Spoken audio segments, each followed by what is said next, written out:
Health Watch Leeds. Inclusion for All Action Hub. 26th of January 2021. Zoom meeting. Track 1. Title and Track Index. Track 2.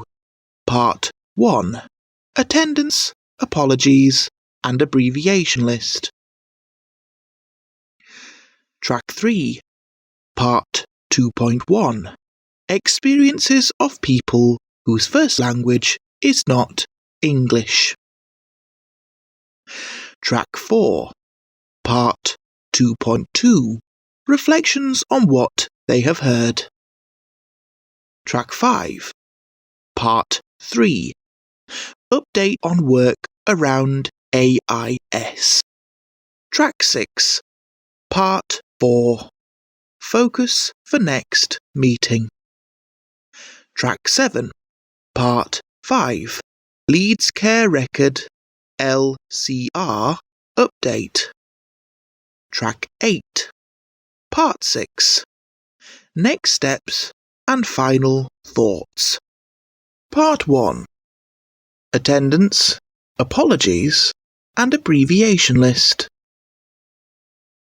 Attendance. The following is a list of the names, organisations and job titles of each member who was able to attend this meeting.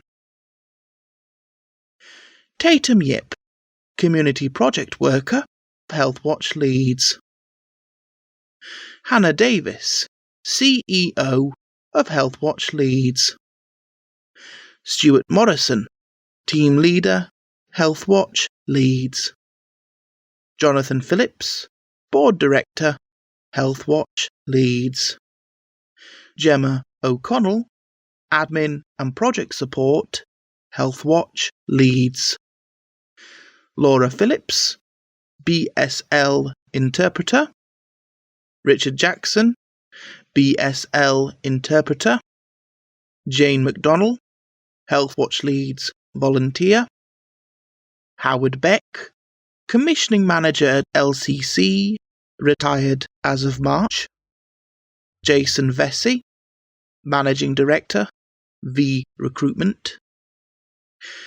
Huazhu Liu, Laishi Red Chinese Seniors Activity Worker.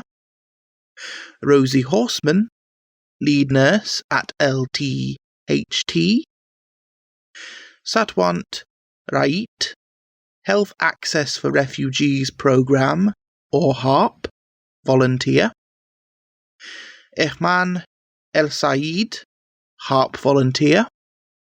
Heather Thrippleton, Patient Experience and Engagement Lead, LCH. Nahida Hussain, Deputy Manager, Advanet. Sharon Moore, Equality and Diversity and Inclusion Manager, NHS Leeds, CCG. Stacey Taylor, Leeds Third Sector Outbreak Plan Coordinator, Forum Central. Elaine Ray, Lead for AIS, Adults and Health, LCC. Jesselyn Mahoney, Health Watch Improvement Principal Personalised Care, LPH. Nicola Gallia, Content and Communications Manager, Mindwell. Tesfalim Yamani, Selim Project Coordinator, RETAS Leeds. Toshal Bhatia, Service Manager, Health for All. Hawa Ba, Migrant Community Networker, Leeds Migration Project. Carl Proud, Project Officer, Leeds Hearing and Sight Loss Service. Wendy Cork, Advocacy Development and Partnership Director, Advanet. Saeed Ahmed, Patient Experience Lead, LYPFT. Debani, Manager, Association of Blind Asians. Charis Green, CEO, leads Society of Deaf and Blind People. Daniel Wooton, Senior Project Analyst, leads Care Record. Polly Bouffler, Business Analyst, leads Care Record. Karen Shakespeare, Senior Project Manager, leads Care Record. Salima Elzuki, Migrant Community Networker, leads Migration Project. Apologies. The following is a list of the names, organisations and job titles of the members who could not appear at this meeting. Jennifer Wilson, Project Manager, Leeds Teaching Hospital Trust. Karen Fenton, Operations Manager, Forum Central. Mary Naylor, Chair, National Federation of the Blind. Hilary Adolphson, Secretary National Federation of the Blind. Michelle Cale, Leeds City Council, Adults and Health, Senior Officer, Performance and Quality Assurance, Safeguarding and Risk. Andrew Barnes, Outreach Officer, Deaf Blind UK. Anna Chippendale, Project Worker, Healthwatch Leeds. Caroline Bamford, Head of Diversity and Inclusion, LTYFT. Claire Nixon, Manager, Asking You, Advenet. Henriette Mahamane, Leeds Migration Project Coordinator, Leeds City Council. Holly Danhauser, Partnership Development Manager, Health Partnerships Team, Leeds City Council. Julie Royal Evett, Strategic Health Facilitator, LYPFT. Christina Koslowska, Head of Patient Experience, LTHT. Rose McCarthy, Project Manager, Refugee Council. Abbreviation list. Accessible Information Standard, AIS. Healthwatch Leeds, HWL. Leeds Hearing and Sign Loss Service, BID. Leeds City Council, LCC. Leeds Community Health, LCH. Leeds Teaching Hospital Trust, LTHT. Leeds and York Partnership Foundation Trust, LYPFT. National Federation of the Blind, NFB. NHS Leeds Clinical Commissioning Group, Leeds CCG. Terms of References, TORS. Leeds Care Record, LCR. Friends and Family Test, FFT. Leeds Society for Deaf and Blind People, LSDBP. Health Access for Refugees Programme, HARP or HOP. Part 2.1. Experiences of people whose first language is not English. Language support and culture. One elderly Chinese man's experience shared by Hua Zhu. Hua Zhu spoke about an incident when she visited an elderly Chinese man at the beginning of the lockdown last year. She called the emergency services as no one answered the door. Paramedic came and had to get into the house through the window. The gentleman doesn't speak English and has hearing problems, which was why he didn't answer the door. The paramedic needed to send this gentleman to A&E, as he had a high temperature, swollen ankle, and bad infection on the legs. Hua Zhu explained the situation in Cantonese to him, but he refused to go. He was worried if he needed to go to hospital, there will be no one there to provide language support. He was reassured that the hospital will provide an interpreter. This gentleman decided not to take all the support available because of the language barrier. He didn't want to be a burden for the society. This highlighted issues with people's confidence in services. They need to understand what support can be provided before they access it. Also, services need to be aware of how culture may affect individuals thinking of taking up services. Experiences of refugee and asylum seekers, shared by Howard Barr. Howard was helping a gentleman who does not speak much English last year to book a GP appointment. The practice said they could not find him on the system. The GP practice claimed that the last time they were in contact, he said he was travelling on holiday, so they took him off. The GP practice said someone else had the same name as him and confused their locations and names. Their name is common in Africa. In another example, Howard tried to help a client to book an appointment with their GP. The GP practice wouldn't speak to Howard because she was speaking on behalf of the client. COVID-19 had a big impact as she could not go to the client's house to support them or meet the client or go to the GP in person. Howard also shared her own experience when she had tooth pain and went to hospital. The dentist said they could treat it at first. However, after another dentist found out her job title as a support worker and advocate, Howard said that they refused treatment and offered to pull out the tooth instead. She perceived that she was being discriminated against because of her job titles, as they thought she could not pay for the treatment. Experiences of refugee and asylum seekers, shared by Eman. Booking an interpreter / quality of interpreters. A man reported GPs do not offer an interpreter when booking appointments. People experience different problems from the interpreter. For example, the interpreter and the client do not understand each other due to different dialects in Arabic.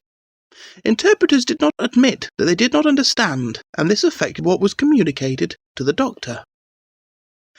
Doctor/professionals need to understand the barrier of language, and dealing with an interpreter is a big issue. Need high quality of interpreter rather than interpreters just signing up without monitoring. If the interpreter comes from a different background to the patient, this may cause conflict. Attitude of health professionals. If people with English as second language go by themselves to the GP, the staff don't listen and send them home. But through Iman, she presents herself as a volunteer.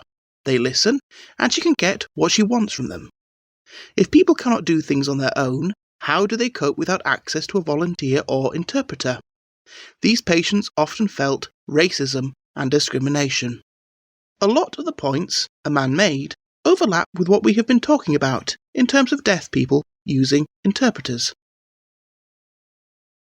Experiences of refugee and asylum seekers, shared by Tesfalim. Maternity and homelessness. Tesfalim said they had many people who come to the office who are pregnant and at risk of being homeless. He was working with a client last week who was homeless and 6 months pregnant. Her midwife was aware she was homeless but did not raise as a safeguarding issue. He raised that midwives should do a holistic assessment including housing situation. Needs to be a way of communicating with other service providers such as social services or organisations that are housing providers. This is not an isolated incident, and they have received many similar cases before this. GP registration and appointments. People who come to the UK, refugees, asylum seekers, get GP registration forms in English with no help or translation. Need to communicate between organisations to get support. Issue with registering with a GP or dentist and get appointments, especially people who are on benefits. GP appointments being cancelled at very short notice. Clients on benefits and need to provide doctor's notes and sick notes, and this results in a delay in benefits if appointments are cancelled. Challenges go way beyond languages and are affected by people's awareness and attitudes. Part 2.2 Reflections on what they have heard. Summary. Thank you everybody for these amazing contributions. Powerful stories that people have shared. There are resources out there, but not everyone knows what they are, and there are gaps in those. Need to identify what resources are already in the system and need to work on awareness in the system on what they need to do. Sensitivity to cultural perceptions. Skills, especially interpreters that do not have skills and training, need to be refined. This is something we need to focus on and reflect on in our next meeting in March. Part 3. Update on work around AIS. AIS stands for Accessible Information Standard. This is a law which aims to make sure that people with disabilities and/or sensory impairment are given information they can understand and the communication support they need. It tells NHS and adult social care organisations they must make sure people get information in different formats, such as large print, email, British Sign Language, or Easy Read. Leeds City Council. Elaine Ray. We have a system that is up and running. There is still quality assurance issues.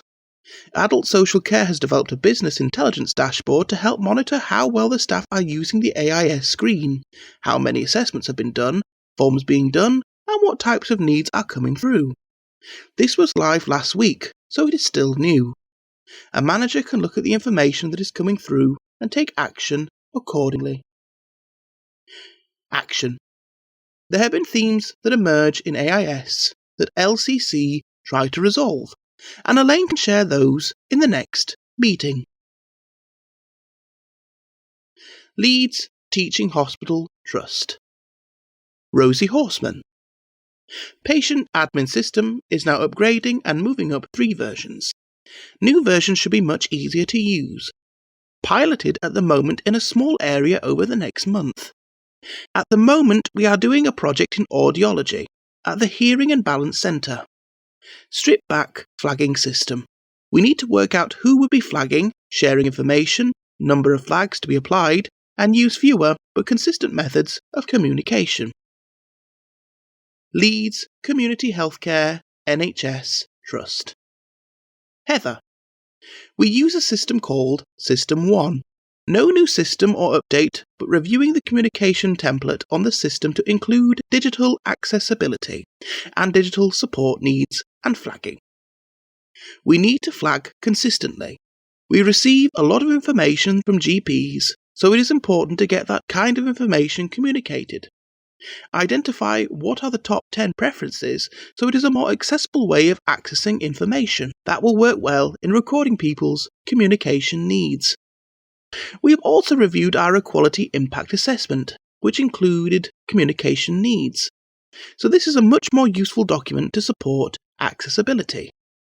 Thank you for feedback about the papers that we sent out before Christmas. LYPFT. Saeed. Preparing annual report that contains AIS reporting for various governance groups and that will feed into groups and governance. Issues around general training for staff, i.e. hard of hearing and visual impairment training.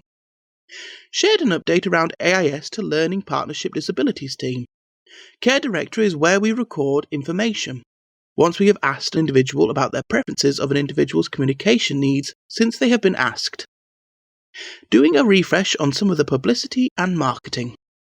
Put information together on trust-wide bulletin of the 5 steps to AIS. Discussion on sharing information between organisations. One of the 5 pillars of AIS is sharing information, and it is something that agencies need to be working towards. All partner organisations agreed that it is one of the key things that they need to be doing. Discussion around sharing the most popular communication needs across the agencies so there is a consistency there. Also need consent from the patient before the information is to be shared. One suggestion is to use the CCG example. It would make it more consistent. Third sector. BID. Carl, we are still doing awareness sessions, trying to get information in accessible formats for the service users, produce different information in BSL and getting information out to people that don't use digital formats for their information, expand into large print and different language. A lot of information is about COVID-19. Advocate. Nahida. Our self-advocacy manager is currently in conversation with organisations working with migrant communities and looking at what resources or training are the most beneficial to them from accessibility aspect. Advocacy training has already booked for a group of community networkers working with migrant communities. Communities of Interest Network. Stacey. Communities of interest link organisations together in a fortnightly meeting and explain what the communities are doing.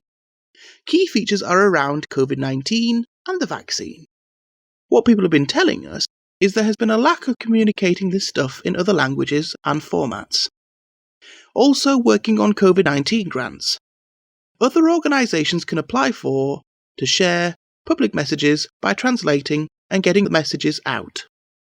Communities know what their communities need. We have a central point of information that is stored that people can access. Working with LCC to share links and resources. Wendy. Small grants were really needed to get key messages out around COVID-19 vaccinations. Information needs to be made accessible to all communities. We have offered free training on AIS through our Change service. We produce videos and adapted resources. Starting to produce videos on how to use self-advocacy resources which will hopefully help to access digital and put forward needs more clearly. Employ people with lived experience who might have AIS needs. Plan to create templates on how to make policies more accessible and make them into easy read. HWL. Tatum.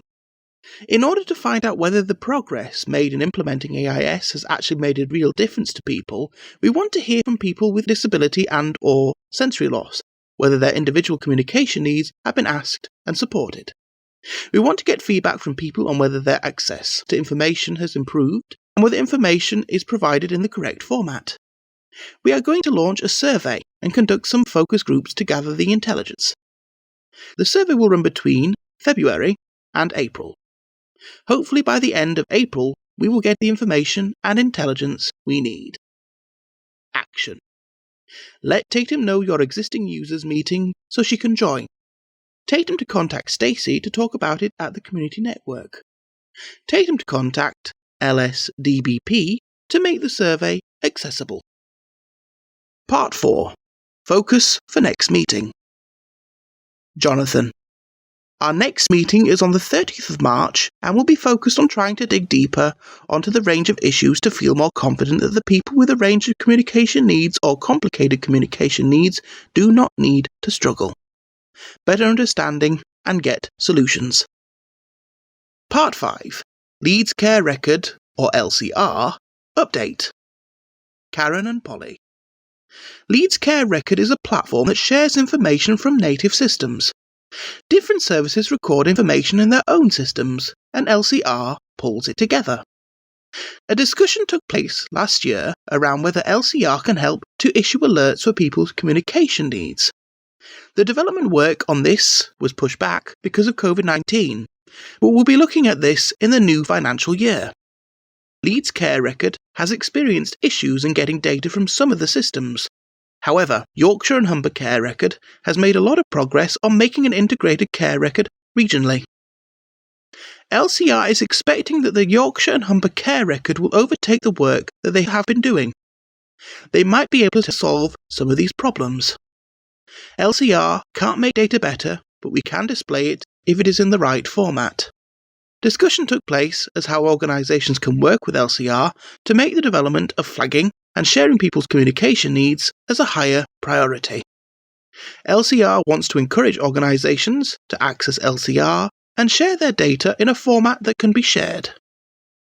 LCR is planning to have conversations with social care about how capable the organisations are at sending information in a specific format that we require. Action. Further work needs to be carried out to ensure AIS recording is consistent in the city. LCR can add inclusion for all members to see Highlights Project Board minutes. The minutes has the monitoring data of who has accessed LCR. Hannah to contact Senior Responsible Officer for LCR to clarify strategic direction. Part 6. Next steps and final thoughts. We are feeding this information into another piece of work that we are doing around health inequalities, and what can health and care services do differently to tackle health inequalities. We are pulling out the key themes, and one of these will be around AIS. One person spoke about getting feedback from migrants who do not speak English. The community leaders would be useful to contact and might feedback on their needs in more depth.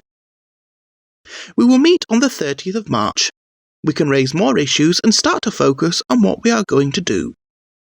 Next meeting, 30th of March, 2021.